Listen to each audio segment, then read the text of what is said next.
আসসালামু আলাইকুম, welcome to my channel cooking house by চেপা। আজকে তৈরি করে দেখাবো চিকেন চাইনিজ কাবাব। খেতে কিন্তু দারুণ মজা, তৈরি করাও যায় অল্প সময়ে।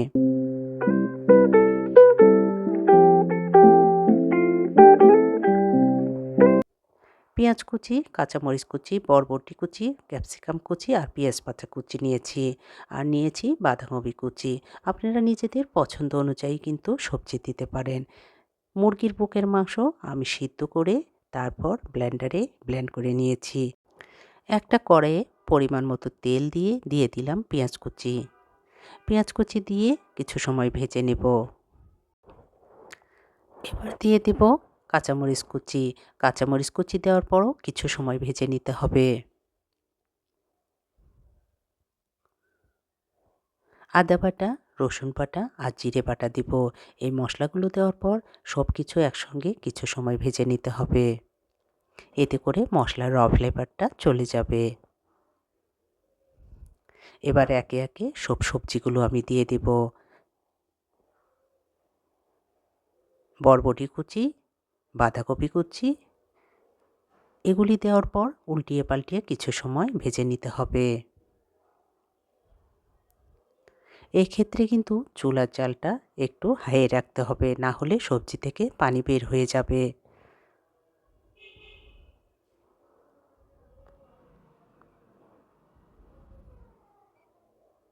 ক্যাপসিকাম কুচি দিয়ে দিলাম আর দিয়ে দিলাম পেঁয়াজ পাতা কুচি।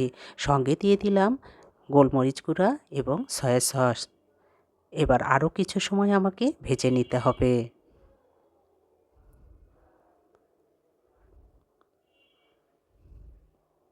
পরিমাণ মতো লবণ দিয়ে দিয়ে দিলাম আমি টমেটো সস।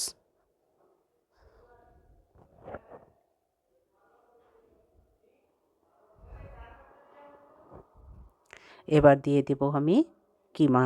কিমাটা দেওয়ার পর ভালো করে উল্টিয়ে পাল্টিয়ে 2 থেকে 3 মিনিটের মতো রান্না করে নেব।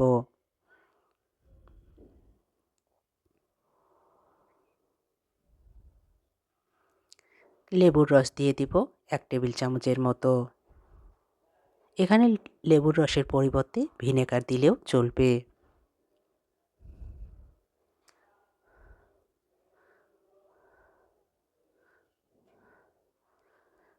রান্নাটা কিন্তু প্রায় কমপ্লিট হয়ে গিয়েছে। এবার দিয়ে দিব আমি কর্নফ্লাওয়ার। কর্নফ্লাওয়ারটা আমি মাংস সিদ্ধ করার পর যে পানিটুকু ছিল সেই পানিতেই কর্নফ্লাওয়ারটা গুলিয়ে নিয়েছি। আর কিছুক্ষণ উল্টিয়ে পাল্টিয়ে রান্না করার পর আমি নামিয়ে ঠান্ডা করে নেব। ঠান্ডা করা হয়ে গিয়েছে। এবার আমি ব্রেড ক্রাম্ব দিয়ে দিব। ব্রেড ক্রাম্ব দিয়ে খুব ভালো করে মেখে নিয়ে কাবাবগুলো তৈরি করে নেব।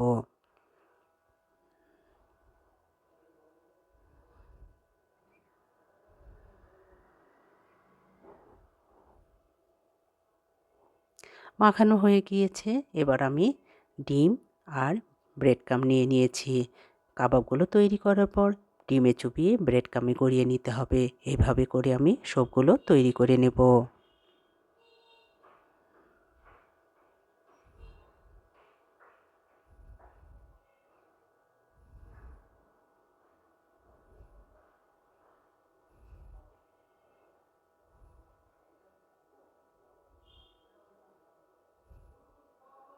দেখুন কত সহজে তৈরি হয়ে গেল। এভাবে করে তৈরি করে আমরা ফ্রোজেন করেও রেখে দিতে পারি মাসব্যাপী।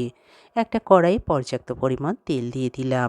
তেল গরম হওয়ার পর একে একে আমি কাবাবগুলো তেলের মধ্যে দিয়ে দেব। এক পাশ হয়ে যাওয়ার পর উল্টিয়ে দিতে হবে। এভাবে উল্টিয়ে পাল্টিয়ে ব্রাউন করে কাবাবগুলো আমি ভেজে নেব।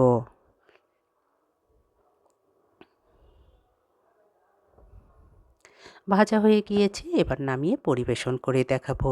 তৈরি হয়ে গেল চিকেন চাইনিজ কাবাব। আশা করি রেসিপিটি ভালো লেগেছে। ভালো লাগলে অবশ্যই বাসায় তৈরি করবে।